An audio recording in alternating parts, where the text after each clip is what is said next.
Welcome to Limitless, the Blind Beginnings podcast where seeing things differently inspires limitless possibilities. This podcast is being brought to you by Blind Beginnings, an organization based in Vancouver, Canada, that supports children and youth who are blind or partially sighted, along with their families. Limitless was created in order to inform, educate, entertain, and share stories from within the blind and partially sighted community in order to show the world that the opportunities for those who are blind or partially sighted are truly limitless. And now, it is my pleasure to introduce you to your host, the Executive Director and Founder of Blind Beginnings, Sean Marcellet. Welcome back to Limitless, the Blind Beginnings podcast. I'm your host, Sean Marcellet. Thank you so much for joining us today. We've got another great episode. We're talking about the Paralympics. The 22 Beijing Winter Paralympic Games will be held from March 4th to 13th, and this episode is coming out a few days before that. So it seemed very timely to talk about how do you become a Paralympic athlete? What's the process? What's the training like? And we have a very special guest here to shed some light on that topic for us. But before I introduce our guest, I want to introduce my co-hosts today, Nika and Ishita. Welcome back to the podcast. Hello. Hello.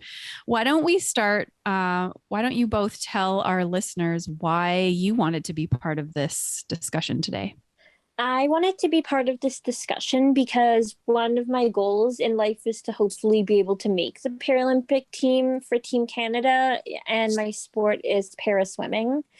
Yeah, I actually just thought this was a very interesting topic. When Sean sort of told us about it, I thought I would love to get to know Courtney a bit and see what the whole process of becoming a Paralympic athlete was like. So just thought I'd sit in on the discussion and learn as much as I can. I will now introduce our guest.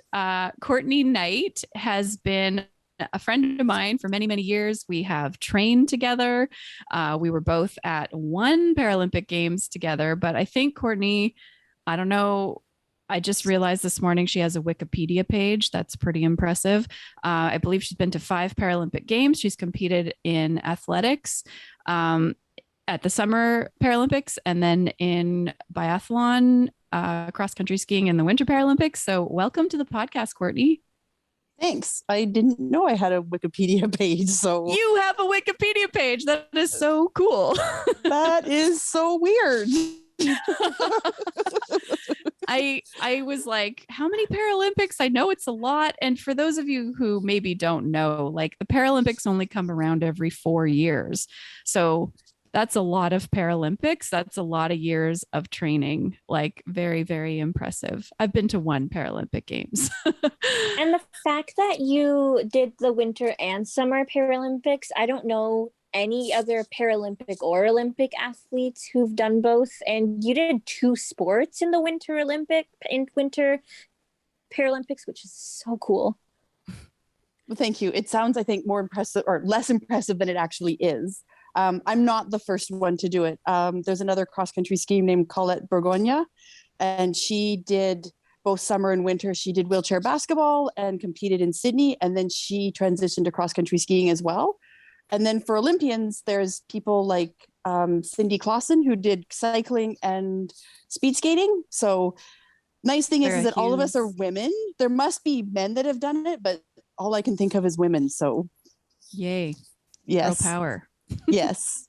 I think that's one of the things that sort of pushed Courtney and I together over the years, because we were sort of, weren't very many female athletes at the time that we were training in British Columbia at the elite level. So we were kind of representing often and trained together. And although she started first and continued after. So I think it was really nice that you mentioned that, because when I was training, I always trained with men from the time I started with track and field. And then when I switched over to cross country, there were more women definitely in cross country. But for all my years in track and field, I only ever trained with men. So it was really nice to have people like yourself, Sean, that were also pursuing sport at a high level and was a woman. So that was really nice. Yeah, no, a little bit similar for me, especially in the cycling days. I was the only female on the national cycling Paralympic team. Now that I think about that, it's kind of crazy. Okay. So when did you start doing sports? Like, take us back. I started doing sport when I was in elementary school. I was really competitive as a kid. Like in everything I did, I was very competitive. My mom will remind everybody that I did an obstacle course in like grade 3 and was really upset that I didn't win it. So just was always competitive. And then but when you're in school and you're visually impaired, and I was the only visually impaired student in the school, and I had an itinerant teacher, but they didn't do any adaptations for me when it came to sport. So I ran cross country, I did cross country skiing, I played basketball and volleyball. But I distinctly remember my basketball coach saying to me, like, I missed a shot. And she was like, oh, you really shouldn't be on this team. And I was like, well, I didn't see that she was going to pass me the ball. Like, I didn't know. And, I said, but nobody would adapt it, right? Like all they had to do was have my teammates call my name first, so I'd have an idea of where the ball was coming from. And then I would have been better. But nobody thought to adapt that.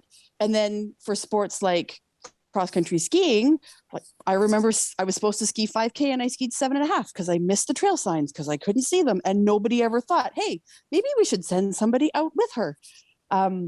So I found that really hard because I so wanted to be in sport, but it was very frustrating at the same time. I was lucky that my parents put me into, I did pony club and 4-H because we lived in the interior. And so I was able to use my horse as my eyes, which was great.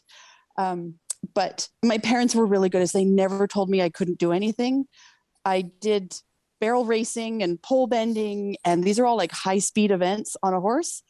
And my mom would say to me afterwards, when I was older, that she couldn't watch me because she was worried that something bad was going to happen. But at the same time, she didn't feel like she could say to me, well, you can't do that because everybody else my age was doing it. So why couldn't I? So that was really hard. But then when I got into grade 8, my family had moved to Tumbler Ridge and I still was really competitive. And in grade 7, I'd figured out I was good at throwing a discus because I could outthrow the boys. Now I was in a school of like, I think 70 kids, so that is no claim to fame. But at the time I was like, yay, something I'm good at.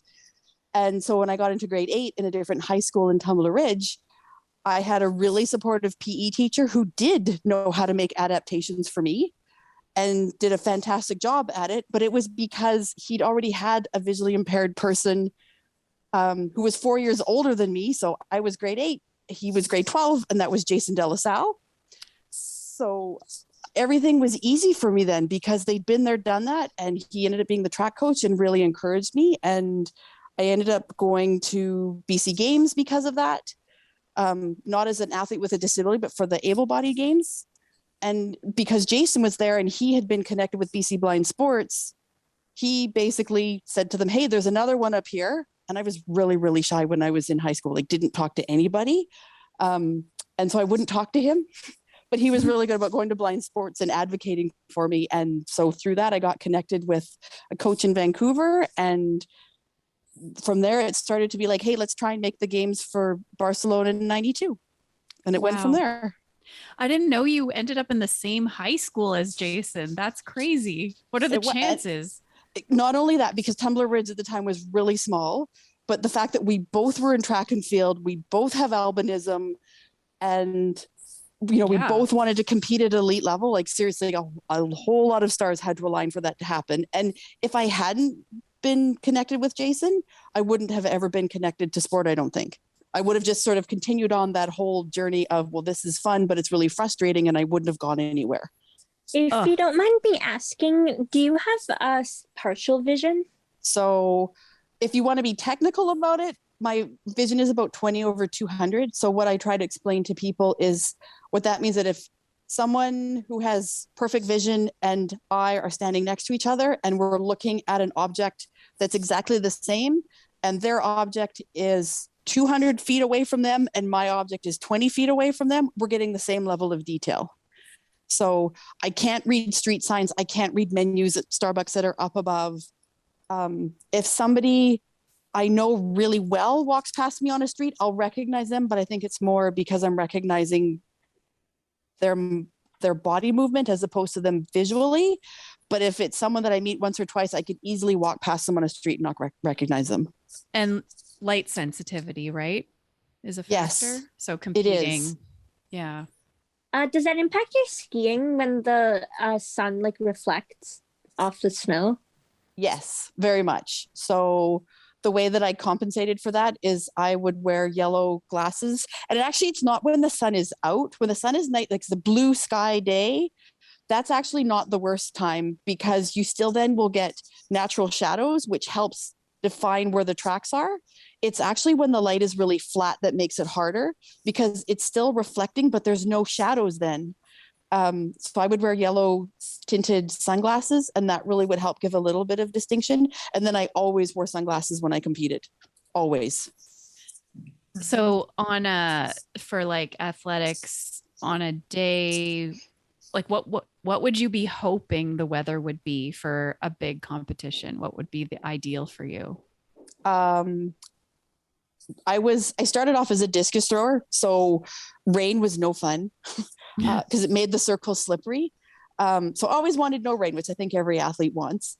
But I would like it to be sunny, but I would prefer the sun to be behind me so that I was never, ever actually having to look into it. The worst was when the sun was directly across from the direction I was trying to throw, because then at the end of my throw, I'm looking into the sun, and yet I'm also trying to orient where I am in the circle so I don't foul my throw. That's so interesting. I never actually really sat down and thought about how weather could actually potentially like impact visually impaired athletes. Oh, I think it has a much bigger impact than our sighted peers. I mean, obviously bright sunshine in your face is hard for everybody, but if you're visually impaired, I think we use other cues too to help us figure things out. Like I said, I use the shadows to find where the tracks are, and where somebody who's sighted would probably just be like, oh, the tracks are right there. Like, what are you looking for? So I think it does make a difference. You got to do some like you did pentathlon. Did you do decathlon as well? No. So for track and field, for able-bodied athletes, the combined events for women is the heptathlon. So that's 7 events. In the Paralympics, we do pentathlon, which is 5. So the 2 events that we drop are high jump and hurdles. Nice. Hurdles would be interesting. Hurdles, actually, I got to, as part of our training, like, because hurdles is really good for timing. And so we actually did a fair bit of like hurdle drills as part of our training. And I actually loved it because it's also very predictable, right? Like the hurdles are always in the same spot at the same height. It's not like they randomly move around. So hurdles I actually really enjoyed. But yeah, so they took that out. So the events that I did were, it was done over one day, and the order was long jump, shot put, 100, discus, 800. So I'm thinking about long jump, for example, and my only experience really is like high school track, like what you had to do in gym class, but you're running. There's a certain line that you jump from. You can't go past it. You don't want to go ahead of it because then you're not going to go as far. It's not going to count. Like how you must have had to just like kinesthetically memorize that, or could you see that line? Did you have to do something to make sure you could see it? How did you do that? I mean, I could see the line when I got close, but all it was, and I think even able-bodied athletes do this, you put in what are called check marks. So you practice with your coach setting up how many strides it's going to be from the time you start to the time you end. And you have check marks. I had 3 check marks. So I had my starting check mark, and then a mark that I knew, okay, like now you should be at the speed you want. And then the third one was, okay, you're 3 strides from the board. And then that way you knew, and you just do enough of it in practice that you're relatively accurate in competition. Though I did go to one meet. We had world championships in Quebec City, and I asked an official to hold my tape measure for me so I could put my check marks in. And they held it on the side of the board that was closest to the pit where you land. Oh. And I didn't know that because all my check marks were from what we call the front of the board, which is the furthest side away from where the landing surface was. And so in the pentathlon, you only get 3 jumps. And if you don't get a mark, then you have 0 points, and then it affects everything. And I couldn't figure out why I was so off. And then on my last jump, because Don kept telling me, he was my coach, so he kept saying like, you're these many inches over. So I finally was able to get it right. And it wasn't a great jump, but at least I got something in. So yeah, check marks were really important. Really important. Do you know why high jump is cut from pentathlon? I think because I do think there's not at the Paralympics because there's so few events now for people who are visually impaired in track and field. But it is an event. But I think it's just the combination of it's more difficult, I think, for people who are visually impaired. And so therefore, if you're going to do a combined event, why add that extra layer where you're going to reduce the size of the field even more by putting something in that's really hard, if that makes sense? Mhm. Yeah, that was like always my favorite part of PE when we did track and field was high jump. Me too, actually. I got to use a rope instead of the bar though, so it wouldn't hurt if I knocked it down. I also have a distinct memory of like making my school's track team as an alternate and like really hoping that one of my classmates would like get injured so I could go. That's not really the best way of thinking, and no one got injured, thankfully. But It's very cool hearing your story so far. I actually relate to a lot of what you said in your elementary school about playing basketball, because I played basketball for like over 6-7 years. And my vision is 20/400 to 500. So I have a lot of that same experience of having to push for things to be accessible in a way and no one really knowing how to do it. And then eventually having to leave because it wasn't working out for me. So a little bit unfortunate in that, but you kind of mentioned that you've done a few sports here and there. So I'm curious about what your training process has been like for each of them and how they differ. So for track and field, because I was a pentathlete and a discus thrower, both of those are considered speed and power events. So other than the 800 in pentathlon, all of those events require you to be quick. So did a lot of work on building up in the fall. We do a lot of work on building up an endurance base. So I remember that our warm-ups would be like, we'd go run 5K and then we'd come back and do track work that was speed based, but of a longer distance. So I think the hardest workout I ever did was we ran 5K for warm up. Then we did some mobility drills and then we ran 10 200s and then ran another 2K to cool down. So Nice. I think that was my hardest workout that I ever did for track from a running perspective. But when I was really competitive, like leading up to Sydney, I was training 6 days a week, often twice a day. So Monday, Wednesday, Fridays, we'd go to the gym and lift weights. And then in the afternoons on Monday, Wednesday, Friday, we'd be at the track and would just rotate through different events. So each workout, I would spend time on at least 2 different events. So maybe long jump and my starts for the 100, or I would do shot put and discus, but it was always just a mix. And then would always finish off workouts with something that would help me in the 800. So often it would be like I'd run 10 times 100 meters at my 800 meter pace. So that was mostly how track would work. And it would change over the type or the time of year based on what my coach was planning for us. So like I said, the falls was more like endurance building, and then we'd get more technical starting in the spring. And then as we got closer to competition, our workouts would end up being more focused on speed. So doing more shorter distance, but higher intensity work. When I transitioned to cross country skiing, it was completely opposite because I'm now supposed to be skiing like 5, 10, and 15K. So it's much less power and much more endurance, which I hadn't really developed that type of base for it. So I was never great at the 10 and 15K distances for cross country skiing, but I was strongest in the sprint event and the 5K, just because it was more like power endurance space as opposed to just strictly being endurance. For skiing, I did a lot of more longer distance. So the furthest training run I ever did, I ran 20K. And so I ran from my house to Burnaby Lake, ran a lap around Burnaby Lake, which is 10K, and then ran to the nature house and back, which is about 5K. But that was the longest one I did. And then the longest I ever did is I skied 40K in one workout and then promptly hit the wall at the end where I literally could barely stand up because I literally had used everything in the tank and was like, I need to go sit down. So Wow. it was long, but I loved it. And I think what I loved most was that I always enjoyed my training partners. I was very competitive and I definitely wanted to do well, but I always seemed to have people to train with that I enjoyed their company. And we would push each other in a friendly way. It was never competitive and mean spirited. It was always like, hey, I'm going to beat you in this one. And whoever won would be like, haha, I got you. And you joke and carry on. And so that was always nice to be in training groups that were so supportive. And I think that's why I enjoyed it, because here I'd been competing in high school sports and feeling like I was never quite getting the adaptations that I needed. And then all of a sudden I found my people that wanted the same thing that I was. They understood why I needed to do things differently. And not only that, but they would help me problem solve so I could do it.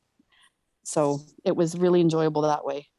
So important, because when you're a disabled athlete, those elite competitions don't happen very often. I mean, maybe more in track than in cycling, for example, but we would have one international competition a year and the rest of the time and nationals, but I was the only female, so wasn't really racing anybody. So like, if you don't enjoy the training, the competing is like not the major part of what you do, right? You've got to enjoy the training part, because that's the majority of your time is spent doing that. And if you don't like the people you're training with, then it's not going to go well. Definitely. Absolutely. I ran a lot of competitive 800s by myself because it was like, there's no other visually impaired athletes. And I wasn't fast enough to run with the able-bodied athletes. So I'd start with them and then end up running by myself. But, the fact that you had a good group of people to spend the time with before and after all those competitions was what made it worthwhile. Yeah. It sounds like you have a lot of discipline. I maybe yes and maybe no, but it was something that I loved so much that it didn't feel like I had a lot of discipline. It was because I really wanted to go to the Paralympics, and I always had objectives as to what performance I wanted to put in. So when I went to the Paralympics, I knew like what my goal was for how far did I want to long jump, what my time was for the 100, how far did I want to throw discus, what I wanted to run in the 800. So when every day you feel like you're working towards that goal, it doesn't feel like discipline. It feels like progress. Okay. So along those lines, I want to ask you like the sacrifices that you made in order to do your sport and be your best, because I definitely felt like I made sacrifices at that stage in my life. I enjoyed what I was doing and I wanted to do well, but did you feel like you were sacrificing? Oh, yes, most definitely. I missed big family events because I was either competing or at a training camp. I didn't get to be as social with people as I probably wanted to because, I can't, I've got track tomorrow morning at 8 and I've got homework to do for university and I've got to get that done first before I can go out and be social. I didn't get to spend as much time with my family as I wanted to because, they live in the rural BC and it was hard to go and train. And in Vancouver, I could get to the track by myself and train. But when I went to stay with anybody else, I couldn't. I had to rely on them to take me into town so I could run on a really bumpy soccer field. Like it just didn't work out and I found it harder. So I just made the choice that no, I'm going to focus on my training more now. And later I'll get the family part.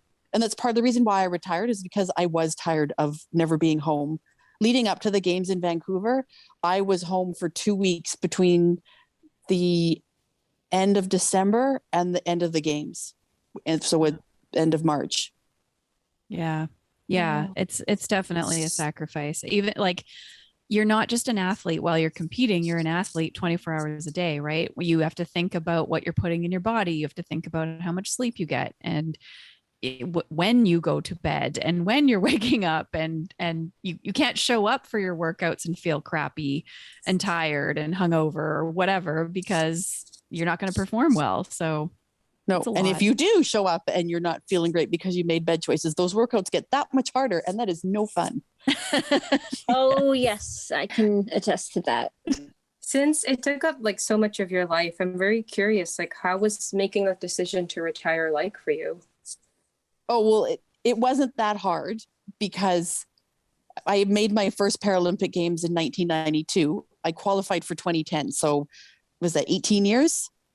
So I felt like I had done everything I wanted to do.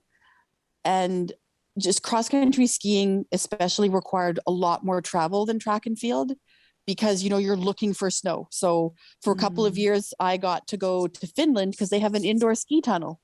And I got to ski in a little indoor, like I said, but it was just like tracks back and forth and they would store snow over the summer.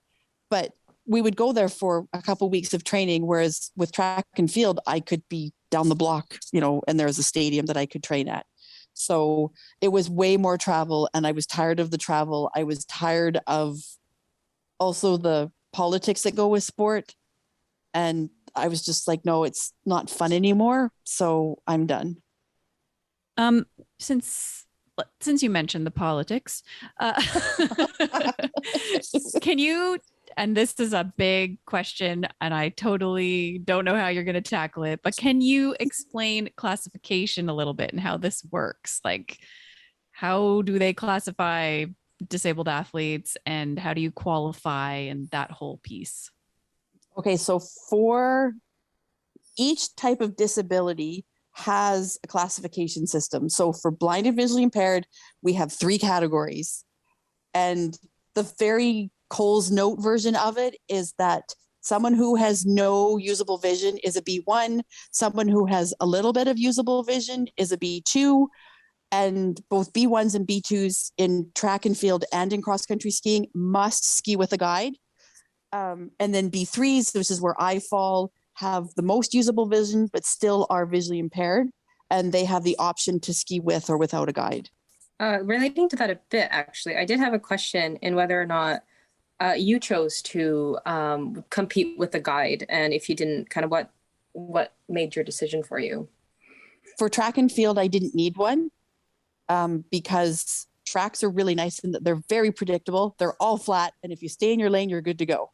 So I didn't use a guide there, but for cross-country skiing, absolutely. I tried skiing initially without a guide because I was like, oh no, I've done stuff in track and field. I'll be fine. I don't need a guide. And then in one of my first ski races, it was just a community level thing. And one of my teammates, her name was Mary Benson. She was racing too. And I literally remember skiing up behind her and going, Mary, I can't see where I'm going. I'm just going to follow you. So I did. And then I was like, nope, I need a guide. So from then on, I always skied with someone. How was that for you? Never having needed one before. Was it an adjustment that someone else was always there when you were competing? No, because I saw it as if I'm going to maximize my performance, I could ski without a guide, knowing that I'm probably going to take wrong turns and I'm going to be slower because I can't see what's coming. Mm-hmm. So with cross-country skiing, if you change your technique based on the terrain, but if you're reacting to the terrain to be like, oh, whoops, now I'm going uphill, you've already lost those couple of seconds because you're now having to adjust when other people who see it coming are going, oh, I need to speed up because I see that I'm going to have to go uphill. Mm-hmm. So I saw it as a way that, no, I'm going to actually be improving my performance by using a guide. Plus, I also like the concept of doing it as a team. I was very lucky in that all the guides I had were always really good at being collaborative. I skied with 1 man and 2 women. They were all great. Like, I just were really supportive, and they also really let me dictate how we were going to race. It wasn't them telling me what I was going to do. It was me saying, hey, this is what I want to do, and here's how I need you to support me. And they were all good about doing that. I'm very curious about something. So I've been watching the Olympics, and each time I do, I just get so nervous for them. I can't I kind of have to cover my eyes because I'm like, oh, are they going to land the jump? I'm just sitting there stressing. So I'm wondering, as an athlete who's been on a national stage and having to compete, how do you deal with nerves and how do you combat that when you're competing? The first time I went to the Paralympics, I didn't cope well because it is overwhelming. You feel so much pressure and there's so many new experiences that it just is like, wow, I can't believe I'm on this level of competition and I'm at this amazing facility, and it's very, very overwhelming. But then as you compete, I think you just develop a level of maturity where you understand what competition is, and it just becomes another competition. It's important, but you also understand that if you stress about it too much, you actually are probably going to negatively affect your performance. So you learn to just take it and maximize your performance in the moment and try not to let that get to you, if that makes sense. I think one of the best lessons I ever learned was that in pentathlon, you could not stress about a bad performance, because if I had a bad long jump and I carried that stress of, oh, why did you screw up? How did you make that mistake? it would take my focus off my upcoming events, and then I would have a bad pentathlon in everything. So I learned after a while, it took a while, but I learned that I needed to do a performance, accept it as being good or bad, learn something from it, whether it was good or bad, and carry on. You say that like you make it sound so easy. It's so, I feel like the mental piece of competing is almost as hard as the physical. Like it's a tough one. I had to do some work with sports psych to kind of, combat that. Like when I played goal ball, if you let in a goal at the international level, you're probably going to be benched. So then you feel worse about the mistake you made. And then you're like, when you get back on the court, you're so scared of making a mistake again. But you're right. The more you think that way, the more mistakes you're going to make. It's so hard. With me being on an individual sport, that is to me less pressure, because you're right. Like if you let a goal in, if I have a bad long jump, my coach isn't going to walk over and be like, you're benched. Like, yeah. He's going to be like, hey, go get ready for the 100. It's next. Like, shake it off, right. Keep moving. So I think that is a bit of a different dynamic, it took me a long time to learn. And I did the same thing. I had worked with some sports psychologists for a while. And then I just had a really good coach that was constantly like reiterating that message. Like, he said, I'd rather you come last with a personal best than first with a bad performance. And I was like, okay. And then I also was really lucky in that the training group that I had, they all shared the same philosophy. So I had a bad reputation of when I was throwing discus, I would get really frustrated if I couldn't get something technical down. And Jason would always say to me, don't think, meet, just throw. Like, stop worrying about it and just do it. So I was getting that message, not just from my coach, but my teammates, and then worked on it myself. Cool. Do you have any pre-competition rituals that kind of help with nerves? I just always made sure that I knew what my warm-up was going to be. I went into competition with the idea that you can only control the things that you have control over. So I can control what's in my bag. I can control what I eat. I can control the people I talk to, but I can't control the temperature. I can't control what time I compete at. I can't control how other athletes are performing. So I need to just focus on myself. So I just made sure that my pre-competition routine was very, very focused and very, very predictable. I knew what I had to do at what time.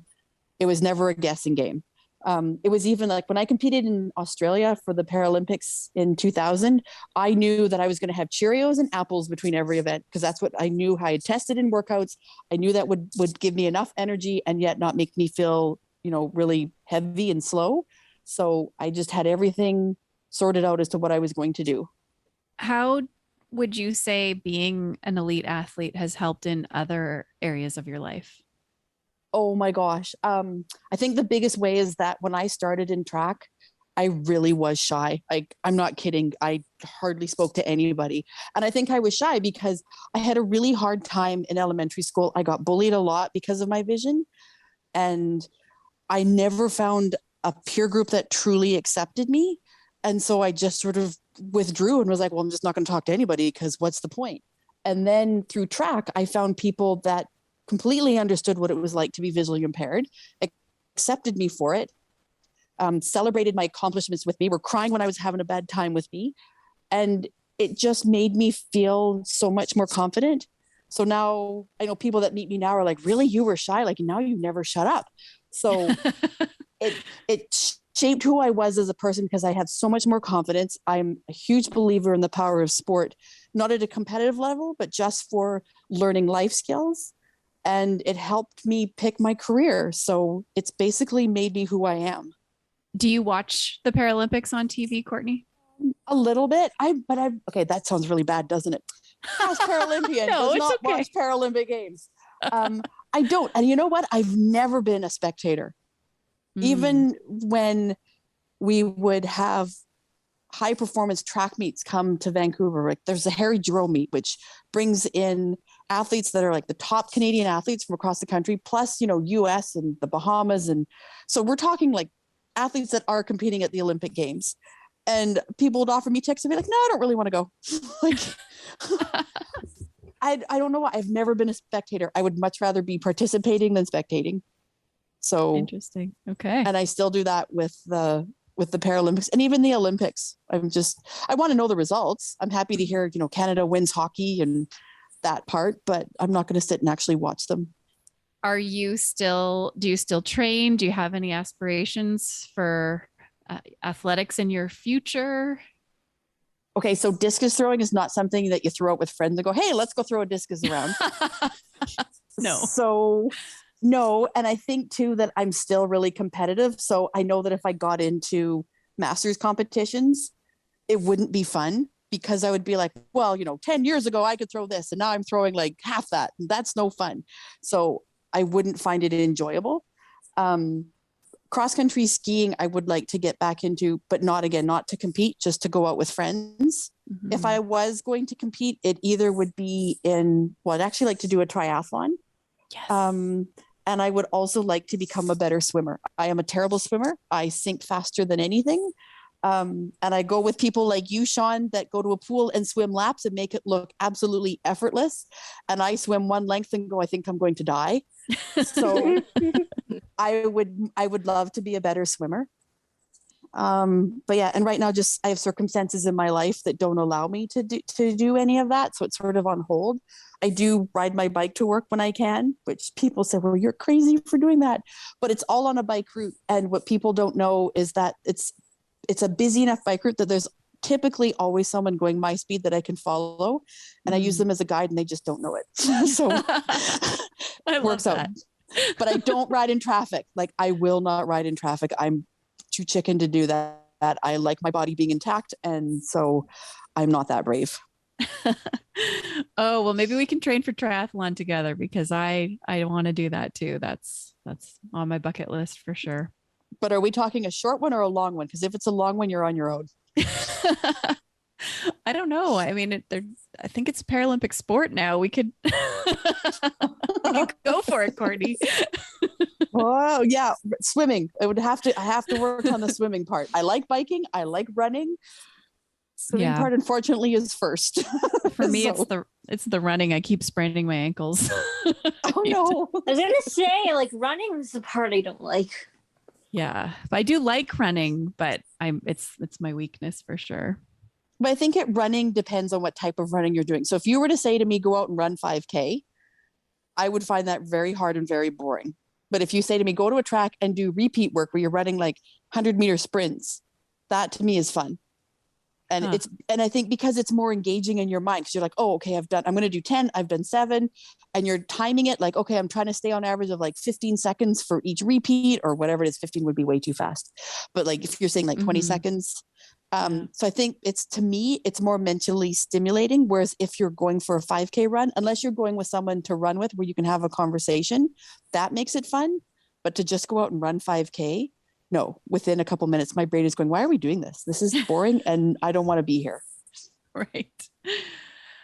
Do you have any advice maybe for parents who are raising kids that are visually impaired, who the kids are interested in sport, or maybe youth that are contemplating? I mean, I didn't really start being a competitive athlete until I was 18, which is pretty late. Especially for swimming, which was my sport initially. But yeah, just any advice for people who want to get involved? I think this is talking to my background in kinesiology and sport, is the best thing that parents can do is to get their kids as active as possible, doing as many different things as possible. Like do running, jumping, throwing things, let them, do swimming. And make sure that, especially if they're visually impaired, don't let them do it once and decide they don't like it, because it's harder for us. It takes more time for us to figure out what we're doing because we don't always have that person to go, oh, I see what you're doing, I can copy you. And I think it takes us longer to problem solve some things, like how do you know when you've hit the end of the pool, or how do you run with a guide? Those are extra skills that someone has to develop before they get comfortable with it. So to only try it once, I think is short-changing people because you need more time. And I can never be more thankful to my parents for never telling me I couldn't do anything. But they were the exact opposite. It was, you can do anything you want. And you want to go ride a horse around barrels, go for it. We're not going to watch you because we're scared, but go do it. And I think also parents should be open to figuring out how to adapt things for their child. You know, how do you fit a bike for a kid that's visually impaired? You know, I've heard like tandems where they're not big or the bikes are too big for kids. And I heard of one parent that put blocks on instead of pedals so their kid could then reach it because they could change the height of the blocks. Mhm. So being creative to try and do everything possible so their children can be active. Yeah, such a good point about, try it more than once. I know for myself, I'm definitely the type of person that if I try to do something and I'm not good at it, I don't like that. And but it's not that I didn't like the thing. It's that I didn't like that I wasn't good at it. So I have to force myself to keep trying because I just know like I'm not good at this yet. This is the first time. I don't really know what I'm doing yet. And it's going to feel awkward.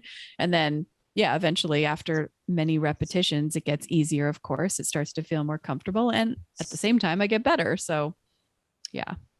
I think there's a saying somewhere that you have to do something 10,000 times before you can actually say you've mastered it. Mm.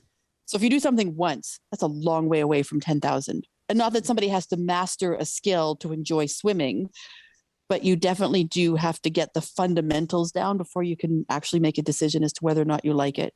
And I know people both sighted and visually impaired where they say to me, oh, well, my mom made me do this as a kid. I hated it for the first 6 months. And then I actually fell in love with it. And now as an adult, I do it by myself because I actually love it so much. Yeah.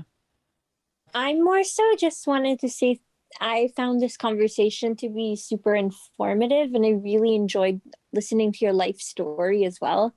Thank Yeah, you. I second that. It's been really interesting just getting to know you a bit and hear your journey, and definitely some great advice that you're giving. So thank you so much. I third that. Thank you, Courtney. And you can check out her Wikipedia page. This is Courtney Knight. How many? Okay, so was I right? Is it 5 or is it 6 Paralympics? No, I've been to 5 Paralympics. I did 4 summer, 1 winter. Okay. And how many medals do you have? 3. Right. I have cool. a silver in pentathlon from Sydney, a silver in discus in Atlanta, and a bronze in discus from Athens.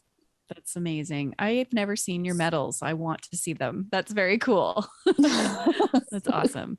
Well, thank you so much for joining us today, sharing your wisdom and advice. And let's talk about a triathlon in a few years, okay? Sounds good. It'd be fun. It would be nothing more that I would enjoy than to have you as a training partner. Aww. That would be amazing because I can help you with the running. You can help me not drown. It would be good. Yes, exactly. Well, we'll have to make that happen then. You've been listening to Limitless, the Blind Beginnings podcast. If you have a question, a comment, a future topic request, please send us an email to limitless@blindbeginnings.ca. Please share our podcast with a friend, leave us a rating or review, and join us next time. This podcast has been brought to you by Blind Beginnings, an organization based in Vancouver, Canada, that supports children and youth who are blind or partially sighted, along with their families. Music for this podcast is composed by Sean Bishop and Clement Chow. Production and audio editing by Rob Minot. For more information about Blind Beginnings and the work it does to support children and youth who are blind and partially sighted, along with their families, visit us on the web at www.blindbeginnings.ca, and also remember to follow us on Facebook, Instagram, and Twitter. We thank you for joining us, and we look forward to seeing you next time.